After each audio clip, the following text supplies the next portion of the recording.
Yo, what's happening, everybody? Welcome in to a brand new episode of Snaps. Hope you're having a wonderful day, guys. We are a week away from Christmas. How about it, guys? Here we are. Here we are. It's a beautiful time of year. Hope everybody's had a wonderful holiday season. Hope everything's working out. You know, it can be a busy time of the year, but I hope you're stopping and smelling the roses a little bit because it is truly blessed time of year. I mean, we sit here on the eve of the college football playoffs. I could not be more excited. I can't wait. I'm going to be locked in all weekend long. In fact, Snaps will be locked in all weekend long. We will be reacting live after every single game, so be on the lookout for that. As always, guys, hit the like button, share it with your friends. What's up, Greg? What's up, William? What's up, Locke? What's up, William, Chris, Locke? Everybody, hope you're having a great day. Aaron, what's up with you, man? You are in New Orleans. New Orleans. Getting ready to call a little Georgia Southern in Sam Houston. Yeah, a little Georgia Southern Sam Houston on the radio tonight. I still got the fresh fade just in case they need me on the TV. But one of 4 bowl games over the next 2 weeks. So let the good times roll. Bowl season is here. Okay, you're in New Orleans. You said let the good times roll. Now say it how you're supposed to. Let's go. That wasn't on purpose? What do you mean? Laissez le bon temps rouler? Oh, yeah. That's let the good times roll. That's like a New Orleans thing. It's like a Mardi Gras New Orleans thing. So listen, I'm up $100. I'm up $100 in New Orleans. Well, I'm up $100. No, that's not true because then you bought a meal with it, right? So you spent it. I didn't spend all of it. That's my premium. So still up. Yeah, William, I think T-Bob was taking a quick drive to NOLA for a tag team snaps after game review. Nah, man, I wish. I got family in town right now. I got Teresa in town, and if I let mom's Aaron in town, if I let Aaron around my mom, I may be taking a trip to Baton Rouge tonight. Yeah, can't have that. God, hey, tell her I got a nice spot downtown New Orleans if she wants to come to the casino with me later and have some fun. I'll tell her. I'll let you know. We can make some latkes. So we have a latka to get to on today's show, as we are going to talk to our guy Darien Rencher, Clemson football alum. He works for Goat Farm Media, and we'll talk to him about Clemson being in the playoff finally. Engaging in the transfer portal, all this sort of stuff.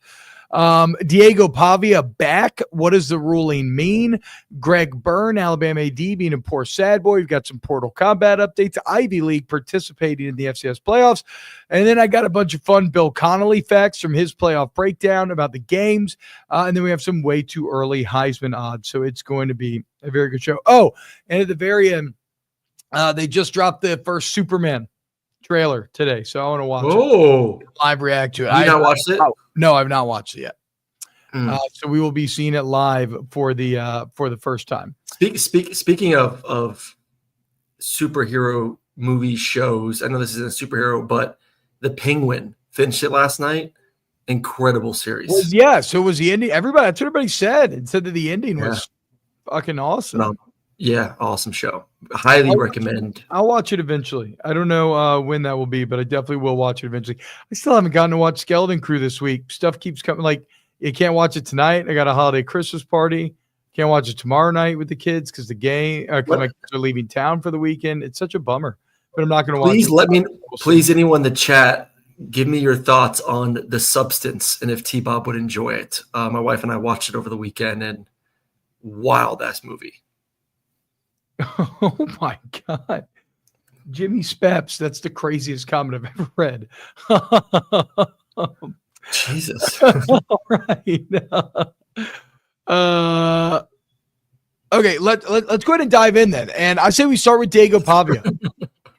As Diego Pavia, we mentioned a few weeks back, right? He was seeking a temporary restraining order against the NCAA to try to remain eligible. He was not granted the temporary restraining order, but what he was granted in federal court in Tennessee yesterday was an injunction against the NCAA. Basically, the judge saying that, because look, Diego Pavia's lawyers are arguing that JUCO should not count against his eligibility JUCO is not a part of the NCAA, right? Junior college not. So the judge saying, there's enough of a case here. We're going to grant this injunction, and so you are eligible for now, and then we will actually go to court and we will rule on this. But we all know that the wheels of justice tend to move quite slowly, meaning that in all likelihood, by the time a ruling is actually completed, it'll be after next season. So Diego will be able to play again next year. Aaron, what's your initial reaction to hearing that Diego Pavia is eligible? So it's funny. I actually was on the call for Vandy, Kentucky when this first happened. So we're out to dinner, and I remember Jordan Rogers shot me a text like, "Hey, if you need any insight, let me know." I'm like, we're all sitting around the dinner table like, what the hell is he talking about? We pull up our phones, and obviously we all see this of Diego wanting to get extra years of eligibility because of being a JUCO player. It makes sense, obviously, because it's not a part of the NCAA. I don't love the fact that the NCAA in general right now is so powerless. I think that's the biggest issue right now. If you want to have to get anything done, whether it's the ability to transfer multiple times, whether it's the ability to say, you know what, NCAA, we don't care if the money's shady. We just want money. So you can't tell us how we can get money to fund our collective. Screw you. Whatever you want to do, you can fight back. So I think that's the message right now. The message is the NCAA, no matter what they say, you can come back to them and you can win. And they can't really fight back. So am I surprised that this ended up going through? Not at all. I figured this would, even though the NCAA came back and said, no, sorry, Diego, you got to move on. As soon as it turns into something that is legal, and that's going to be some sort of legal battle, in the end, it just seems like the NCAA is not going to win these cases. Yeah, Zach says the NCAA can't losing. It's insane. Is there one case they've won in the last 4 years? No, but that's because I think this is all fallout. These are all ripple effects from having a system that is flatly illegal, but we accept it as being the way of doing things, but having a system that's flatly illegal for over 100 years. And all of a sudden, ever since that Justice Kavanaugh letter, everybody woke up and was like, wait a second. What the NCAA is doing right now, we don't accept in any other marketplace or any other sector of American society. And so another cooked. And look, I'll say this. For me, my initial reaction to Pavia is I don't love it. And it's for this reason. I don't mind the JUCO argument. In fact, it's a pretty good argument that JUCO should argument against your eligibility. It's not a part of the NCAA. You could argue that you're they're kind of arguing from an NIL angle that you're denied resources. I don't know about all that. I just more mean the simple fact, if it's not a part of the NCAA, why should it affect your NCAA eligibility? I can agree with that. I can see that. Sometimes guys develop at different rates. Sometimes they got to get their academics straight. I don't care if a guy has to go the road less traveled to kind of make his way.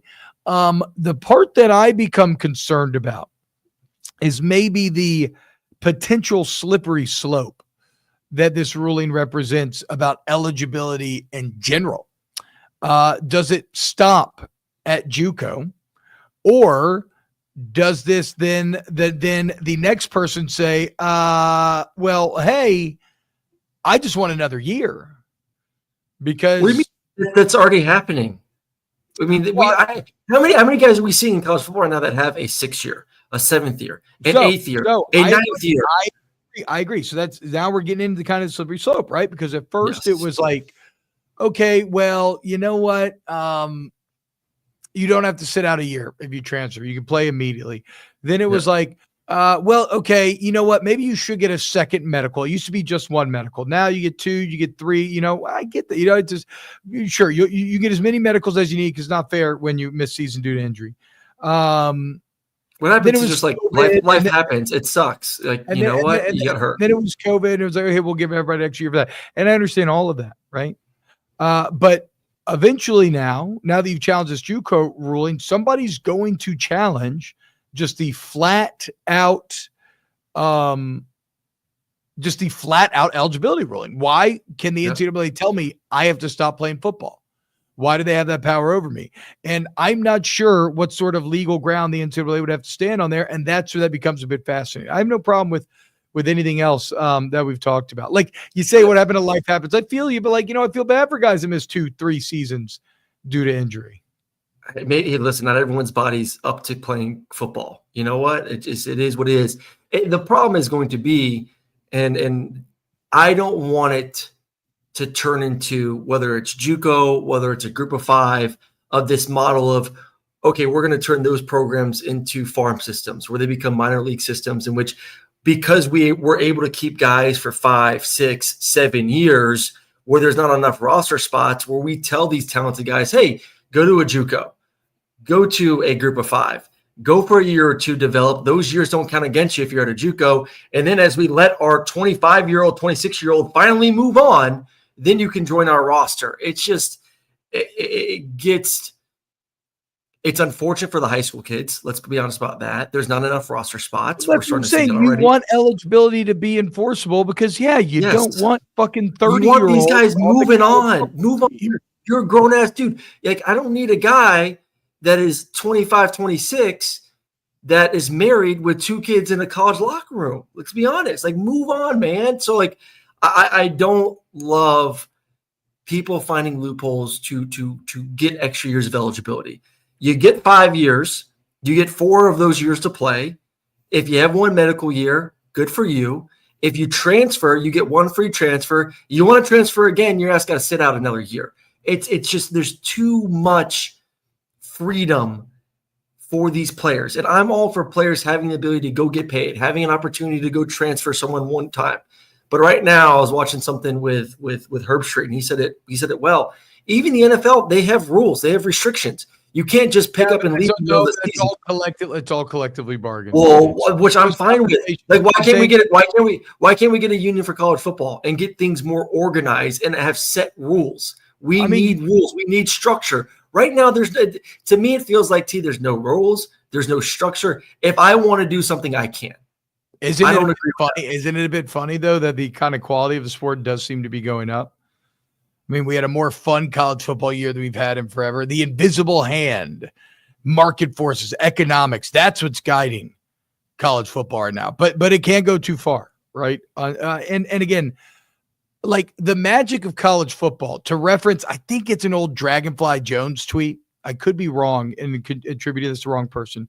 But the magic of college football comes when you have a guy who's a future accountant matching up with a guy who's a future NFL Hall of Famer.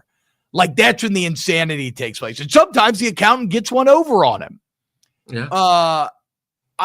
You lose that if it's a bunch of 28 to 30-year-old semi-pro players, Yes. Guys who are good enough for college. Make the XFL the transition if you want. You know what? Have that minor league. So I hope there is a way. And honestly, the flat out challenging of eligibility could be the straw that breaks the camel's back in terms of really incentivizing some sort of CBA. Although there's going to be a lot of interested parties in stopping a CBA, namely every agent that's probably ever existed, because I think they're kind of cleaning up right now. Well, I don't think the athletic departments want a CBA either. They don't want these players to be employees. I mean, that's the biggest thing, because with employees comes benefits. Yeah, sure. They don't want to pay for that. They want these guys to be independent contractors. But, I've talked to Sharon about this because that's what she deals with. She's a labor and employment attorney. And she goes, what these players are required to do classifies them as an employee. Mm-hmm. So the more rights they get, the more they're going to be deemed an employee. And I think if you are going to clean things up, and if you're going to clean things up from a benefiting the university to benefiting the players, a collective bargaining is going to happen, which would deem these players as employees of the university. And the problem is universities, they want some things, but they don't want the other. They don't want to be employed, but they want structure. They want to be able to say you can't leave and go when you want. But if these guys are independent contractors, they can leave and come when they do want. So then there's that argument. So from the university standpoint, you can't have your cake and eat it too. And same thing with the players as well. Yeah. Yeah. Both sides to enter a CBA, both sides would have to give up some things that they like right now. And you would gain some advantages and there'd be more clarity. It is fascinating though, to think about. Last thing here. It's the second largest sport in America. And there is no captain of the ship. I was talking to my boy Juice in the group chat about this yesterday because he described college football as rudderless. And I kind of pushed back on that a bit. And we ended up landing on it's captainless right now. And I don't hate the direction. I think we're actually kind of entering a bit of a golden era, but it can fuck up if maybe, well, depending on how far some things go. But again, this was the most exciting college football year we've had in a long time, since 2007. We've got a 12-team playoff starting tomorrow, which is awesome. So it's a bit odd though that there is no 32 owners or Goodell, or there's no equivalent for the second biggest sport in America.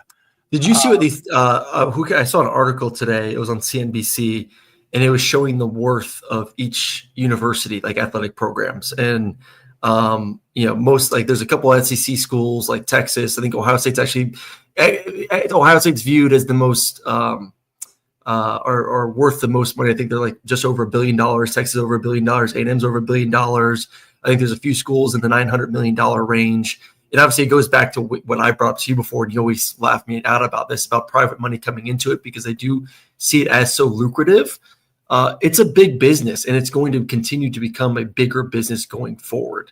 I don't laugh about the fact that absolutely assholes like yourself will entertain private investment, private equity. I don't want it. What I'm saying is I'm saying money is an awful idea.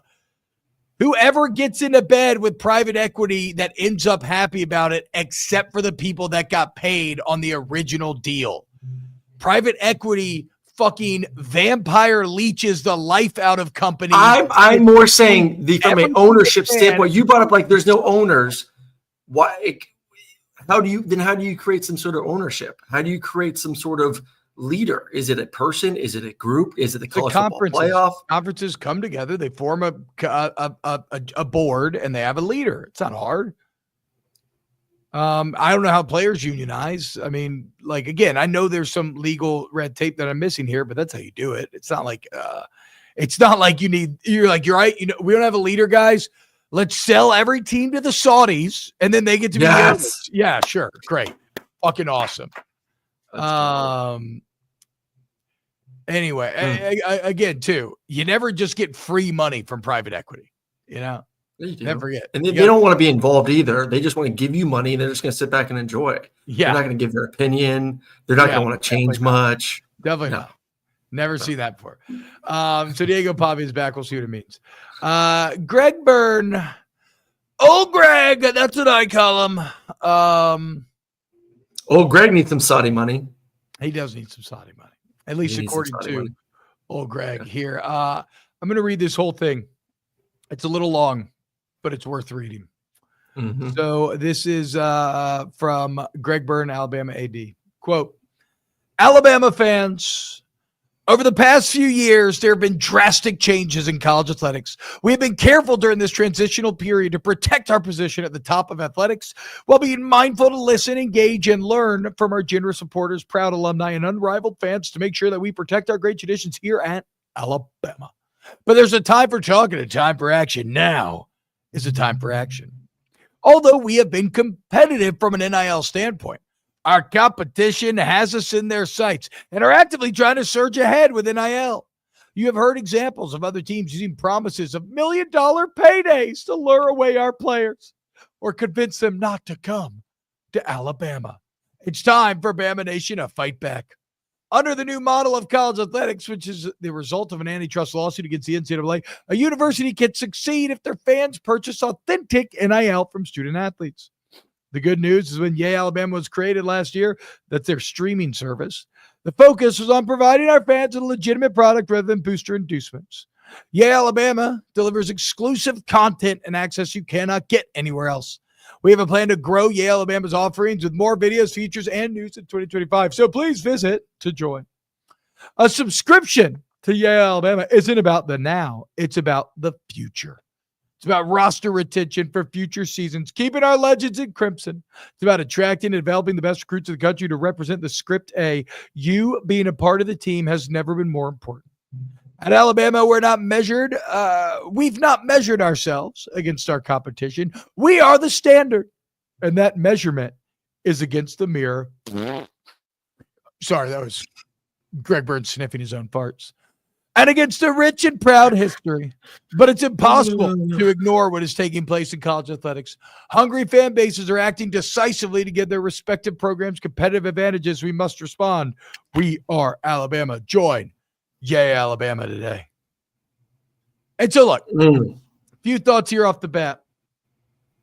First off, you have to do it. You have to do it. There's a ton of every Auburn. Here's the first Auburn response from Pablo Escobar. Do you need some money? I mean, at a time when here's a Georgia fan. I used to pray for times like this with MJ with the hat on. Another Auburn account with Robin Hood from the cartoon shaking the can for coins. So yes, is this poor boy in? Absolutely, very mean. Is it incredibly self-obsessed? Yes. I mean, this reminds you of the South Park episode where all of Hollywood is sniffing their own farts and the smug clouds are threatening to take over the U.S. This is incredibly smug. While I understand what he's saying is look, in the antitrust era, you're still allowed to do legitimate NIL fundraising. Mm-hmm. I think him trying to take some sort of moral high ground by pushing the subscription service instead of just pushing donations. It's kind of like, what the fuck, dude? Just ask for money. And then once the antitrust settlement comes in, then tell people to subscribe. But whatever. No. Why not just get that over with now? You know that's coming down the line. Because you can also just ask for money right now. This is essentially asking for money. What's the difference? I guess the difference is to me, it's an easier way to doing it because you're feeling like you're giving them something. The difference is I believe that they're trying to be a little holier than thou in all of this. Yeah, but the model is what they believe is going to work and at least give them something. What makes money? What drives revenue in college sports? Media. These media deals are massive. Absolutely massive. So what they're trying to do is create an in-house media and then get money off that to essentially generate more revenue for the players through subscriptions. I mean, yes, it sounds desperate, but this is their job. This is the name of the game nowadays. Name an AD that's not going out there saying the same thing. I'm not saying so we're getting that. I'm not saying that the subscription service is desperate. I'm just saying, just be like, hey, we need money. And right now you can still just straight up donate. So just pour money, whatever. So, okay. You don't agree donation though. This is their bucket. That's fine. I also don't enjoy you've heard examples of other teams using promises of $1 million paydays to lure away our players. When didn't they just pay Keon Saab however many months ago, nearly $1 million to go down? So whatever, everybody's doing it. All this said, I am loving shitting on Burn. I'm loving shitting on Bam. I'm loving having fun at the memes. But the bigger question is, will this work? And I think it will. What may not, what we're gonna learn is how about it is this Alabama fan base, because this is not a fan base that has suffered as of yet. And so sometimes suffering incentivizes action. In fact, Aaron, Brian Kelly got out here, did this same poor boy dance a couple weeks ago on National Signing Day. He did and said, well, I'm going to put my money where my mouth is. And he's got a $1 million match for every $1 million in new money that comes into LSU. He is matching with a donation for facilities and rev share and everything. After he did that, an anonymous donor came in with $1 million match of his own. Now, what's fascinating about this is since that moment, LSU is flush. LSU's grassroots fundraising is now on par with Ole Miss. They have money to burn. In the last 3 weeks in a row, they have had astronomical amounts of money coming in. I didn't think grassroots could work at a school like LSU, but it turns out a combination of losing Bryce Underwood, making you insecure, going 8-4, seeing that the teams that spend money are the ones that are winning, seems to have catalyzed this LSU fan base into action. But my worry is that that's still not sustainable. Has Alabama suffered enough for this to get put into action. Yeah, but I mean, this isn't the first time that Alabama has gone to the table and said, we need money. Nick Saban did the same thing. What is it, 12, 24 months ago? So he told Alabama fans. So you're saying it's not enough because if it didn't work then why would it work now? But they were winning then. I think now it's like, okay. We're going to see. We really do need it because we don't have Nick Saban. We've now gone 2 years. When's the last time Alabama won a national championship? 2020? It's been 4 years. Oh, wow. Yeah, not since the pandemic, maybe. Yeah, are we right? Yeah. Yeah, because Georgia won 21-22, then Michigan won last year. And they're not in the 12-team playoff. So this is as when it comes to Alabama standard, I would say this is as desperate as it gets. So the cry for help, the cry for money, the cry for we need more money, dollars and cents, like this is the time to do it. I would say this. I do think this is actually going to work. I think Alabama is going to make a ton. But of is it sustainable? Same thing for LSU. And this is why I hate. It doesn't fucking matter where we're at. Yeah, it does fucking matter. I think it's like this. So it's great for a year. You think that you're going to raise the same kind of money the following year? I'm just saying, as a whole, right now, this entire way of doing it is not sustainable. It's like any other thing in college football right now. You just cross that bridge when you get there. If you're going to tell me, am I worried? Like, let's say I made $7 million the last 3 weeks, like as a collective. Am I going to sit here and say, is this sustainable? Or am I going to sit here and just fucking pay the players and go get players out the portal? I'm going to fucking send it and spend it, baby. Yeah, you have to. No, I agree with it. Cross that bridge when it comes there. I know. Again, we talked about the invisible hand. The market is deciding for itself and will continue to do so. So but it will get better though. Yes, and I will say when the $13.5 million, so was it like $20 million? I heard, by the way, I heard 15 million is actually the number going to football. Okay, 13, 15, whatever the number is. I was told 13.5. Doesn't matter. Everyone in the SEC is going to get the same amount. They're coming to an agreement that, hey, football will be allocated this amount of money for every university within our conference. That will ease some of the on the knees, begging, massaging, asking the same donors for money over and over again. Again, in theory, remember Ross Dellinger's report. There's already been multiple congressmen who have sent letters to the respective universities. No. There's a delta that needs to be changed. I've talked boosters from giving money that it's against state law. Like I'm not saying it's not going to happen. Once again, I'm not saying that like, oh my God, just because there's $15 million that no money is going to be needed. There is still talking with you. There is still, they believe, $4 to $6 million separate from the salary cap that they need to still raise to be competitive year in and year out. That's not going away. I just don't think you're going to need to raise $20 million on top of the 15. But what if you can raise 20? Yeah. Because that's the question. Because if you can, you likely will. Like you'll do your best too.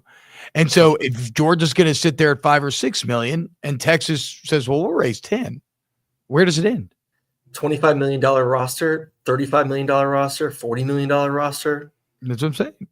Yeah. Somebody was asking, is LSU not spending while they went 8-4 this year? John Glasgow, he says, it was lack of money the reason when LSU went 8-4.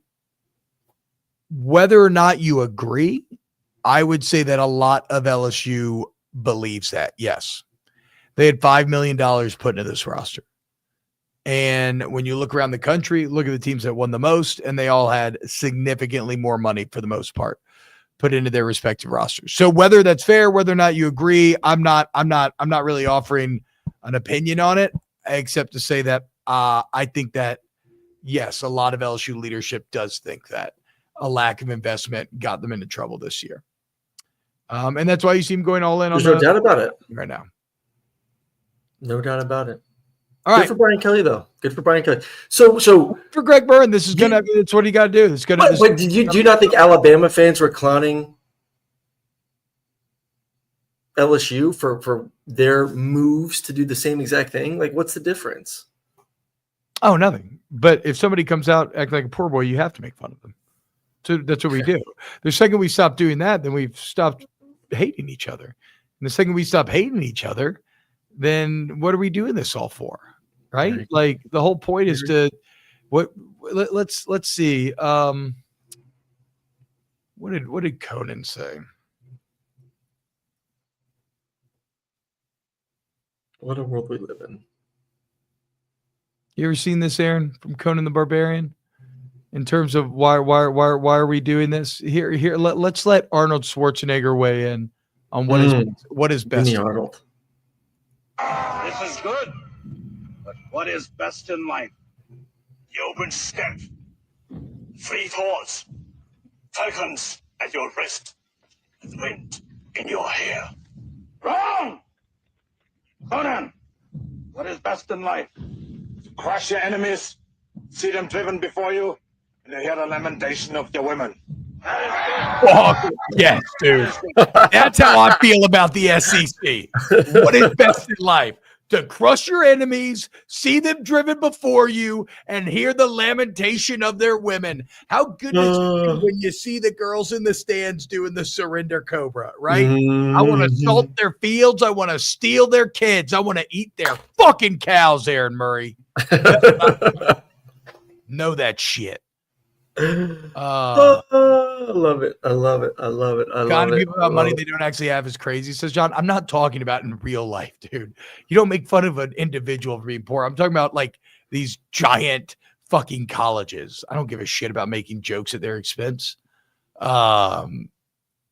universities that are worth, which I just talked about before, the ones we're talking about are worth 900 million plus to $1.1 billion.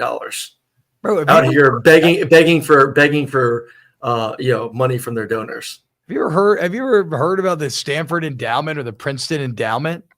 Oh, it's crazy. Stanford endowment as of August 31st, 2023 is $36.5 billion.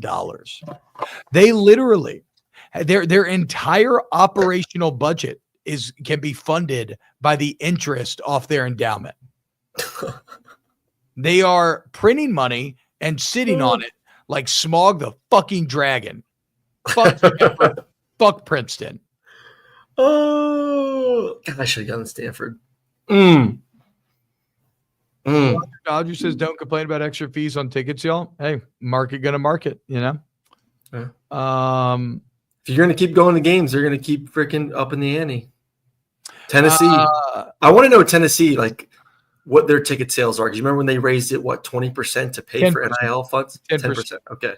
How do you play? Good number, 10%. It's like another sales tax. That's how you sell it.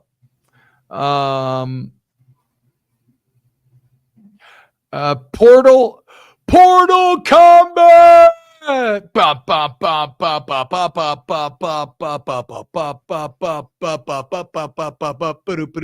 Sooners get John Mateer. Caden, Oklahoma Sooners get John Mateer. John Mateer, I believe is how you say it. I don't know. The quarterback from Washington State. Supposed to be very good this year. I got to be honest, guys. I didn't watch a single Cougs game this year. I apologize. It's pretty good. Have you watched any highlights or anything yet of him? I have. Yeah. What do you think? Because he was the number one rated quarterback in the portal, number one rated player in the portal, now going to Oklahoma. Good accuracy. Can't really tell arm strength. It's hard to tell. A lot of the passes were, Quinn Ewers-esque, but in the athletic, he ran the ball pretty well too. I think all around good football player. But once again, the problem is Oklahoma had two good quarterbacks last year. It was not a quarterback problem. I don't think you solve Oklahoma by going and getting another quarterback. You need to solve Oklahoma by getting some receivers and offensive line.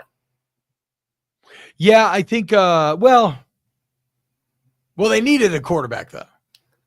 After Jackson Arnold left, they still needed a quarterback as well. No, I agree. Yeah, they needed but I feel you that was not the. But I do want to know what the conversations were with Jackson Arnold of. We want you back because we still see you as our future quarterback, or if it was hey Arnold, it didn't work out. Best to maybe hit the portal. Hey Arnold. Hey Arnold. I kind of, again, this is complete outside looking in. I view Jackson Arnold as being like, fuck y'all, I'm out after the season ends.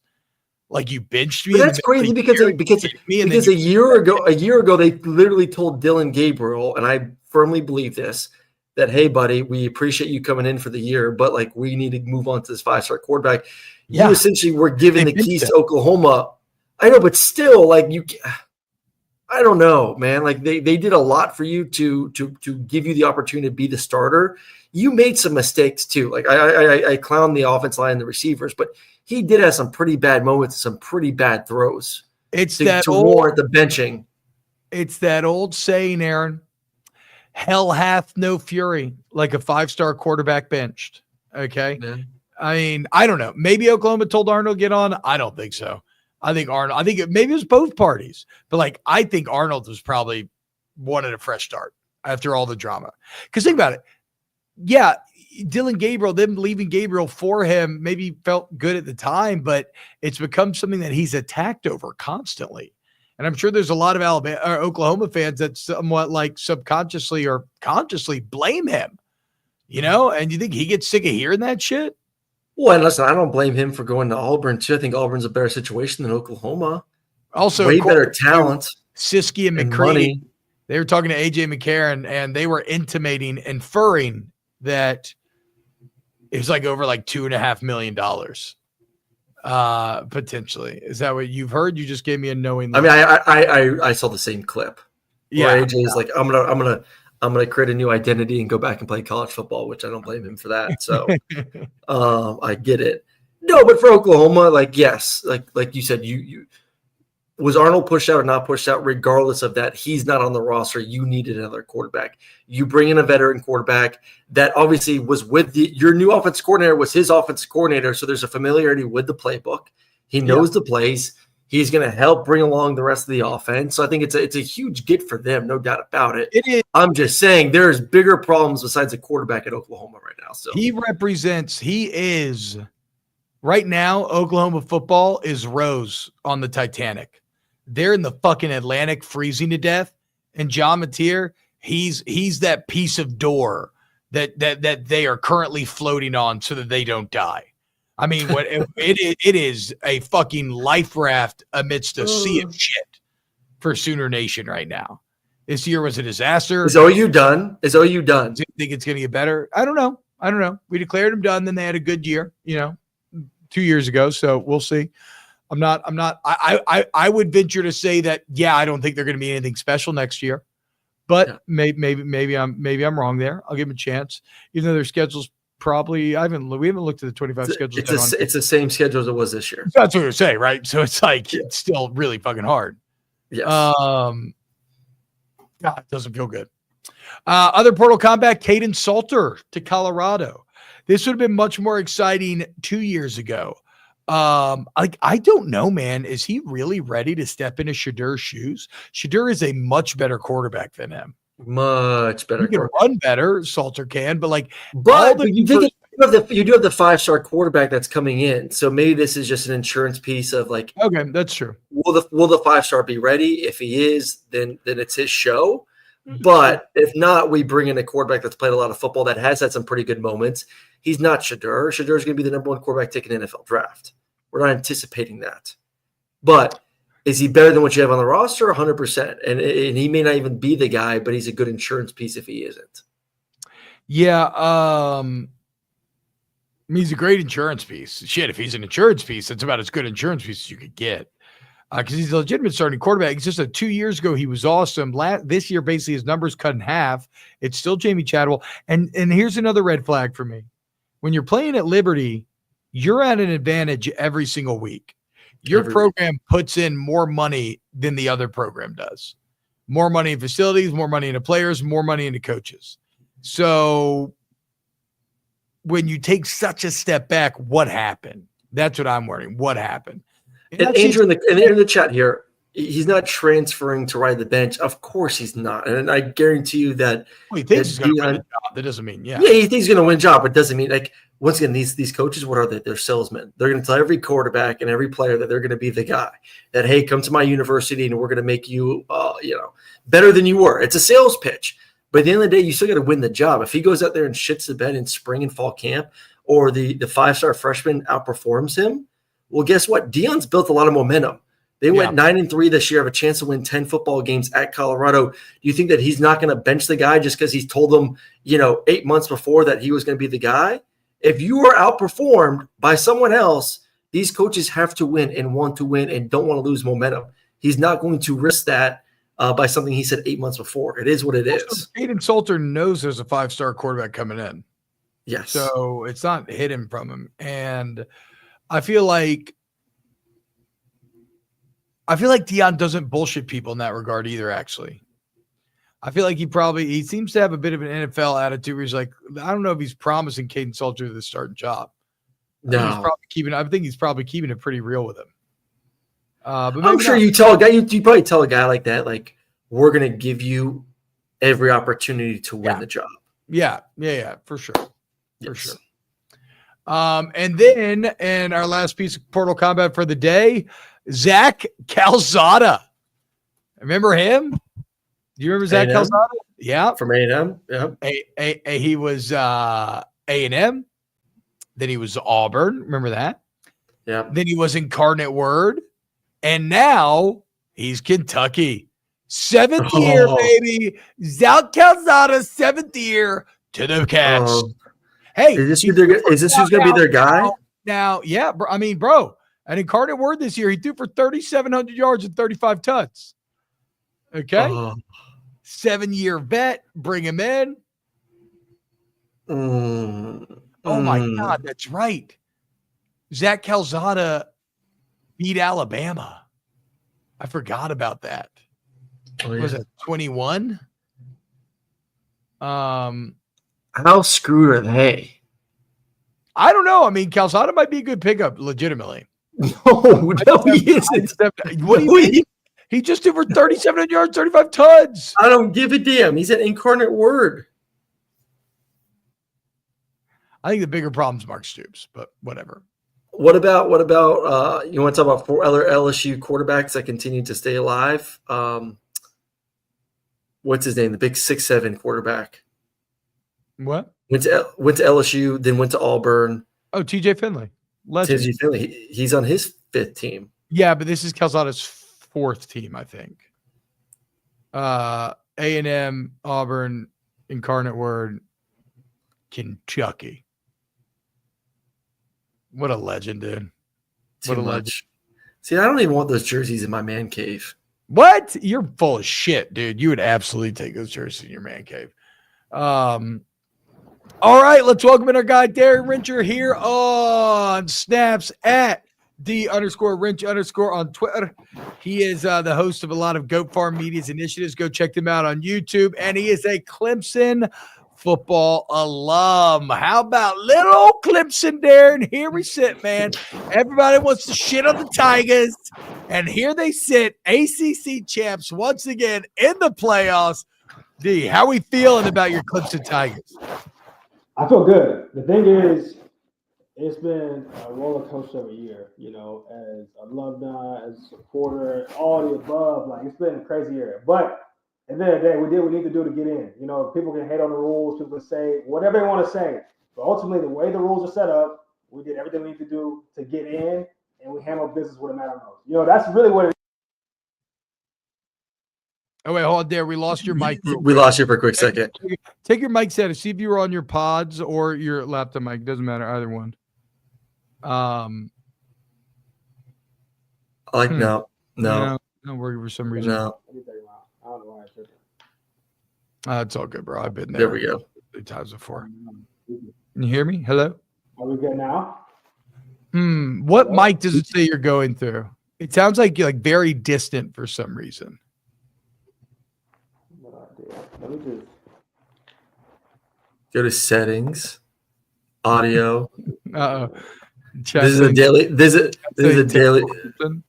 Typical Clemson. Unbelievable. It's a sweet hat. It's a sweet hat, though. It is a great hat. What about now? Is that better or no? Worse? Shit, no, I don't know. I don't know what's going on. You're not on your AirPods. Yeah, I don't know why it's tripping like that. Or maybe try your laptop mic. Yeah, I'll just get off and see if that works better. Talk now. All right, as long as you can hear us. Is that better?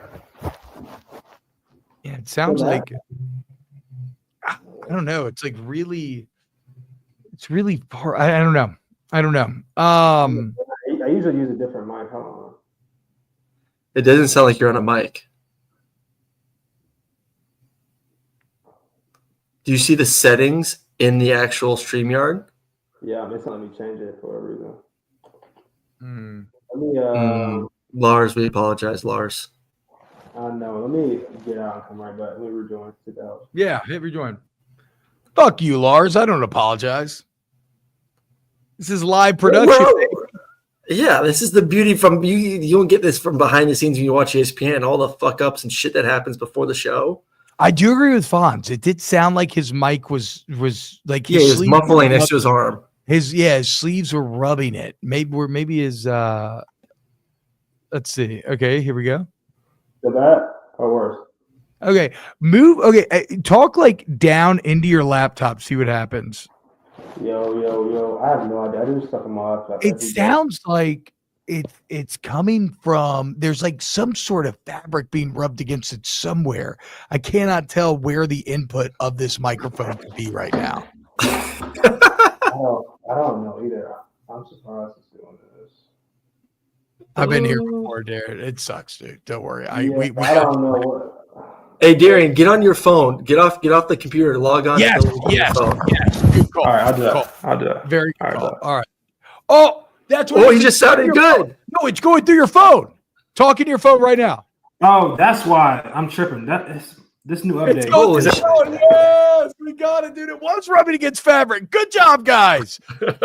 Let's go, detective. We fucking figured it out. Bro, okay, stuff is too interconnected. Let's go. We sound good now, baby. Go. Darien, what's up, bro? Yeah. Okay, we got it. Hell yeah, dude. That is nuts. Okay, look, we good. Yeah. Somebody said attaboy. So much better. So much. All right, let's get back into what we need to talk about real quick. Let's get back into the talk. Like I was saying, we're making the edit where this is starting from now. So T-Bob asked the question again. When we cut it up for its own individual clip, let's start now. Okay, yeah. Okay, so here we are with Darien Rencher at D_Rich_ Clemson football alum, does basically heading up Goat Farm Media's YouTube channel. Go check that out. Darien, how about Lil Clemson, right? Everybody wanting to shit on Dabo and company, and here he sits, ACC champs once again, back in the playoffs. How we feel about your Tigers? I feel good. It's been a roller coaster of a year. Honestly, y'all, well, not y'all, but more so Aaron. The beginning of the season was a little rocky, taking that first little butt whipping was crazy. And just coming off last season, there was so much speculation on what could happen. Obviously, transfer portal stuff, whatever. But at the end of the day, people can say whatever they want, and they can complain. But we did what we needed to do to sit right where we are now. Even come off that Carolina game, which was crazy. I was at that game. Was just to think about, I was like, man, we just really gave up our last mulligan. I was like, we had a shot to get back in it, and we just sold it again. But then to see everything come full circle, shout out to Coach Brown, say shout out to a UGA guy, a little bit of ties shout out there. Fran Brown. Shout out Fran Brown, legend. He might get like a little miniature statue of Clemson. If we go win a national championship, he might get put in the Ring of Honor or something, bro. Oh, yeah. Literally, Syracuse did it for us, bro. And honestly, we got one more shot at life, and we made it happen. So Darien, you were on some really talented teams at Clemson. You won 2 national championships. Like what a good national championship team looks like. Yeah. When you're around the team and when you watch them, do they have that kind of talent? Is there a talent deficit now at Clemson that we're not used to seeing? From your opinion, I'm gonna answer this question. I'm gonna also ask another question. I think maybe the level of excellence required to win back then may not be what's needed now. Because you can even set up a lot of schools, and I feel like the playing field is leveled out to a certain extent. Think about the teams I was on, you have to go undefeated every season basically to even get a shot. Yeah. But now, you look at the playoff, there's teams with 2-3 losses, non-conference champions. It's just so I think the pedigree to even have a shot to win has changed. And then So that's kind of all my thoughts there. Like, not all my thoughts. Look, we are having some crazy stuff. Look, let me plug my computer in. Look, guys. I feel that. Well, no, I want to kind of reinforce that point that you just made though, because I was reading Bill Connolly earlier, and he kind of wrote the same. He was writing the same thing, basically saying, "Look, when you're in a 14 playoff, all you're really doing is adding one game. This is a legitimate tournament now, and when you're talking about a tournament, like that's going to come with upsets, brackets being busted. So yeah, the level of perfection is not near what it once was." In order to win this team, you get hot at the right time. Like if South Carolina's in this tournament, who knows what the fuck happens, right? Yeah. And that is somebody, even I was an advocate of Carolina getting in. Obviously, you get onto some of the nitty-gritty. I get why the committee did what they need to do. But that's why I think, to me, it's something different to appreciate about the new landscape of college football, because it is more like the March Madness style where, like, when I say the talent level is different, yes, maybe so. But then again, what's required to win a national championship isn't what it used to require, So, like, I don't know. Like, am I picking this team to go head up against the 2018 or 2016 team? I don't know. No, hell no. If they get it done. The answer is no. You know what I'm saying? But am I sitting here telling you guys that Clemson doesn't have what it takes to go win that championship this year? I would say I think we got a shot. Like, we're in the playoff. So I mean, to me, sure. That's so that because you look back at previous, like I think back when Alabama got snubbed a couple years ago, they went and smacked whoever they did in the Cotton Bowl. I forgot who was it. I forgot who they played. They smacked maybe Kansas State. Was it Kansas State when they had my little man's? I think you might be. I think it was Kansas. But you looked at that team and you were thinking, like, bro, they could easily be in the 14 playoff. Yeah, 45-20 in the Sugar Bowl. They got snubbed. Yeah, and I'm not saying they shouldn't have got out. But I look at that and thinking, okay, like now you got 8 more teams like that to where it could be anybody's day these next couple weekends. Like that's what I think. I think we're good enough to win that championship this year. Back to Aaron's point, I do think there has been some, like the wide receiver you thing. I think we got to revamp that because we haven't been that for the past. No. I mean, me be honest, like I think the players would attest to that too. I think we're showing glimpses of maybe back on the rise, but we haven't been that the past couple of years. What about? I mean, the one part that you talk about wide receiver, the one part that we talked about the other day is the defense doesn't seem to feel the same as it used to. Like that, especially the run defense. Like I would think Clemson, and I would think obviously the great receivers, the great quarterbacks. Right. But that defense, when they were winning, was elite, and they had elite dudes up front, and they still got some dudes up front, but it just doesn't seem to be the same where you knew no matter what happened on offense, defense wasn't going to give up more than 20 points. Right. No, I mean, like I said, testament to I like Coach Goodwin. He was there when I was there. Sharp, brilliant guy. Obviously, the Clemson defense has always been a pedigree. I would say they battled a lot of injuries this year, man, and that's something on the championship teams I was on. That's like one of the things you kind of need that to go your way too. Like we had a lot of guys stay healthy. I mean, to be in a position, they battled so many injuries this year, like season-ending injuries, guys missing, like Peter Woods missed a lot of games. TJ Parker's probably been the most consistent and probably the best player on defense, but he's played every game. DeMonte Capehart, who I think is a first, second-round guy, has been out a lot. The defensive side, Wade Woodaz has been out. So you haven't had like a full cohesive unit, which I do think aids to some of these like moments where I feel like it doesn't live up to the Clemson pedigree defense. But at the same time, there's been times we need to have it, and they've got it done. So yeah, I mean, I think it's a new era, man. I really do think, and also I think the level of what excellence is has altered, evolved. Like Georgia, y'all, like I don't know, it's everywhere. People have lost games and given up moments. Oh yeah. Okay. What about this? Talk to me. This game specifically against Texas. Right. We have so obviously seen what Texas is. They have to be able to run the ball, right? Got to. And when they don't, Quinn Ewers just hasn't been that good. Like that's how Georgia won both games. Right. Clemson's rush defense this year, again, not good. Over 5 yards carry, all that. Can they game plan their way out of this and find a way to stop Wisner? Yeah, honestly is going to be a perfect, like, who can put together, like, who can almost like patch together their weaknesses from the season and go, like kind of improve because like you're right. Like I think that our run game hasn't been the most incredible. Like Phil's been banged up a lot this year. Yep. We just lost our backup season. Like Jay Haynes is out. And so, like you said, even our rush defense, the Louisville game was, oh my gosh, that was tough. Yeah, it was tough. Yeah. So, and I mean, Coach Sweeney said it himself. So, I mean, there's been times where like they can turn on the tape and see times where, I mean, if they can get the running game going against us, like it could be a long day for us. Vice versa. I think we got some old linemen back. We got a lot of guys getting healthy. So I would hope to see us be able to make some real damage with our running game. Cause like I see Trevor Etienne, I mean, he's the reason they won those games, which salute to George Olana and what he was doing. So I think the proof is there of what each team could do to win. It's just who's going to get the job done. And that's just. What's funny heading into this game too, Darien? I would not have said this beginning of the season. You and I have talked a lot about Klubnik and my feelings about him a year ago. For sure. The dude has balled out this year. Like I've given him his roses, man. He's been great. That I have more confidence in Cade Klubnik in this game than I do. I would never have thought that, for the past 12 months. No, I agree. That's a great statement because I mean, they've honestly.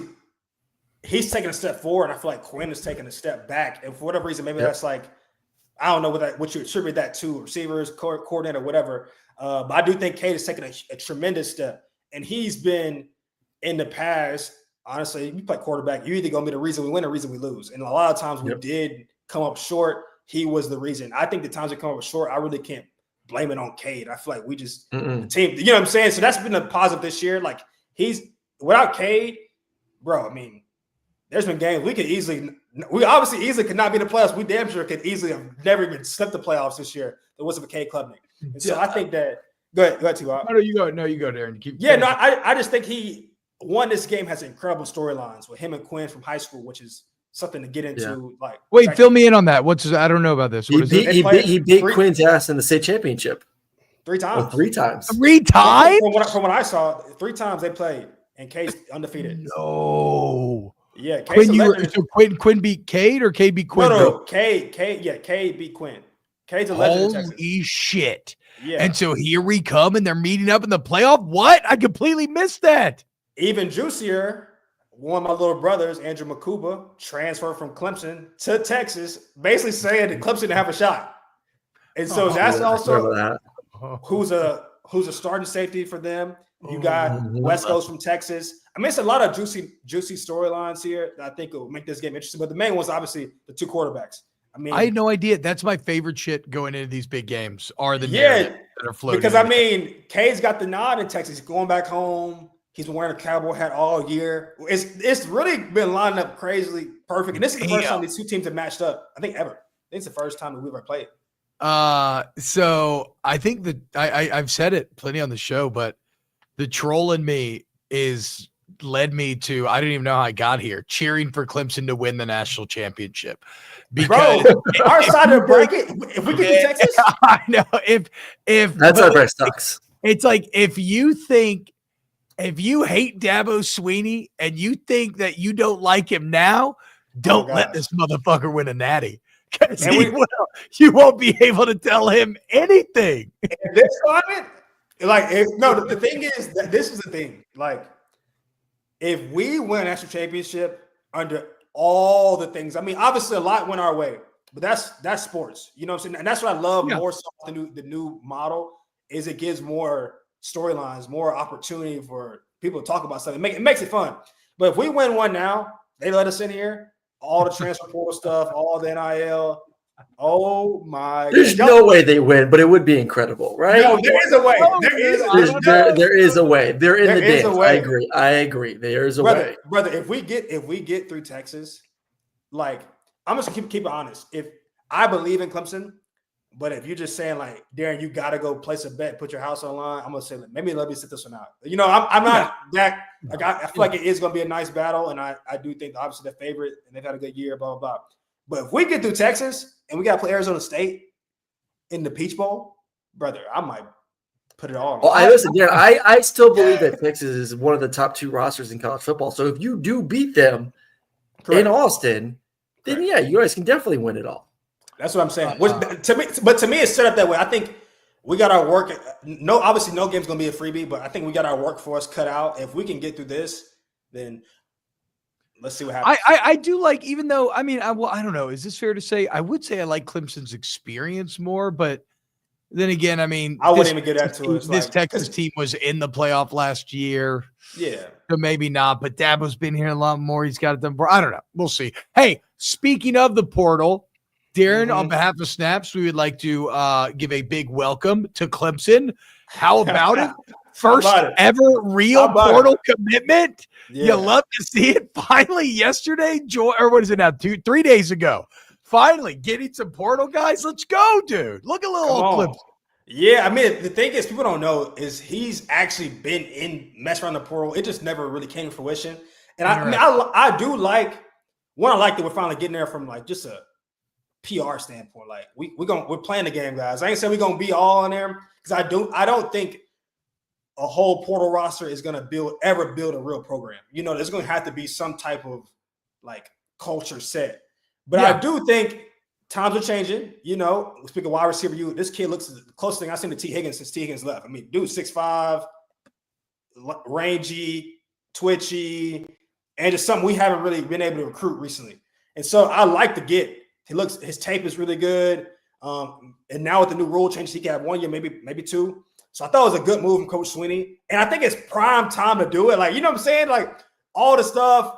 Is it going to be one and done though? Or like we just dipping our toe in the water, Darren? Or you think they're going to get like 3, 4, 5 guys? I think they're going to, I would say probably from what I've seen, just kind of, I feel they'll probably get a couple. Like good, like he's going for it. Dabo's already soft launched his kind of change in attitude where now he's saying, oh, well, now with the revenue sharing coming, like I'm okay with that. Like I like that. I didn't like this. So he's already planted those seeds. Maybe if people didn't hear him or he didn't articulate himself, like he really hasn't shifted much. Like his thing was always, even when I was in school, I was part of NIL my last year. Y'all get y'all's bread, just take care of education, And so I think people just took it as like he was always opposed, which I don't know if we are too far from that. Just the whole commercialized, like get rid of education. This is only strictly football. Yes, that's the quote that I saw the other day. That's what he was talking about. Which it kind of. Y'all seen what's. It is. But hopefully these kids will get their education because I think it still means something in the grand scheme of life. But it is getting crazy now with the contracts, negotiations, being able to pull players from different teams. So I think that's part of like the part he doesn't like. But as far as people getting paid, Coach Sweeney's always been for guys like legally getting their money. What? So okay, I want to ask you about that, Darren, because what was it like playing for Coach Sweeney? Because there can be a huge disconnect outside looking in at times. I'll be honest. Like, look, I played for Les Miles back in the day, and everybody thought that we loved him, but like, quite frankly, a lot of people didn't really like him. And so it's what was it like playing for Sweeney?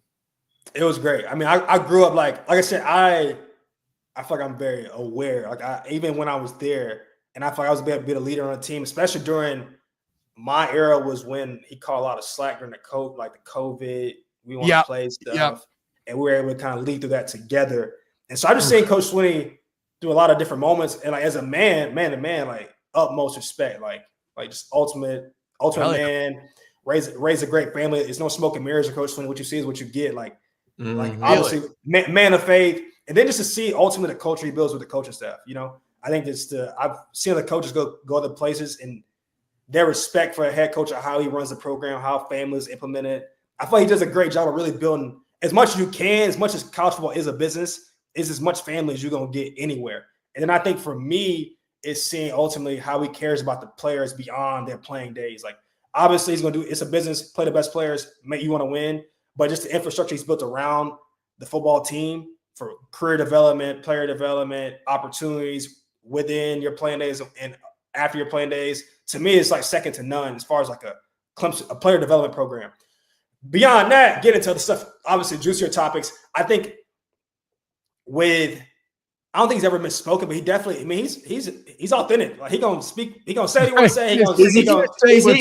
Is it corny as we think he could be, or I feel like that's all coaches a little bit, but but the thing is, that's part of like he never even that facade is. It's not really facade. Like, yeah, he's an older dad. Like he does corny jokes, but he's also like fun. You know what I'm saying? Like, it's kind of he's also fun. Like that's a part of it too. Like I think we had the most fun while we were winning as much as anybody. Like we made sure we had fun. That's a big part of the pillar. That's probably true. I did always get the vibe, even when Clemson was winning natties, that it was like fun versus Alabama's kind of. You know what I'm saying? He's just goofy. Like he's just goofy, and that's part of him. Like, and he's not trying to be somebody he's not. Like, and it's like he is goofy, tells funny dad jokes. And we'd be like, Coach Fleece, like, all right, Coach Fleece, like, all right, stop. Like, stop. But it's like, that's why you love him, you know? And I think over time, to me, like, as much people think he's like backtrack, he hasn't really switched up. Like, what he said is, he's been saying the same things. Like, he's been about his players, graduation, and then if it makes sense without tearing the whole thing down, which I hope it doesn't happen, is how do we get these players paid and help them empower them while they have the spotlight, the platform? But how do we keep education? Because y'all know there's plenty of guys, and I'm jealous a little bit because I would have got more money when I was in school. Even though I got some money, but like there's plenty of guys who's gonna make money now that aren't gonna play in the league. Yeah, where are they gonna be when they're 30 years old? Because we know a lot of guys that are 30 years old that were premier players. I was back at premier players that were made stat holders, record holders. Yeah, that literally they're not positioned. Like where they are doesn't position them to where they could have been if they would have took advantage of their collegiate experience, you know? I mean, it's one of those things where I'm sure that they're going to love to tell us all the horror stories of this guy made all this money, he lost all the money. But I think far more often what we're going to see is guys who don't make the league, but they now have money to buy a house with. They have money to start a company with. Yeah. They're an entrepreneur. Sure. And they have a degree. Like, I mean, just fucking buying a house, dude. If you can start your life with a house, then you always have an asset to your name. Like, it's just such and you have guys that can do that now. So I'm not sure how like the general media is going to try to spin it. Again, I think sometimes the kind of it bleeds, it leads stuff rules the day, but I think it's going to be a huge positive. Hey, Darren, before we let you roll, score prediction for this weekend.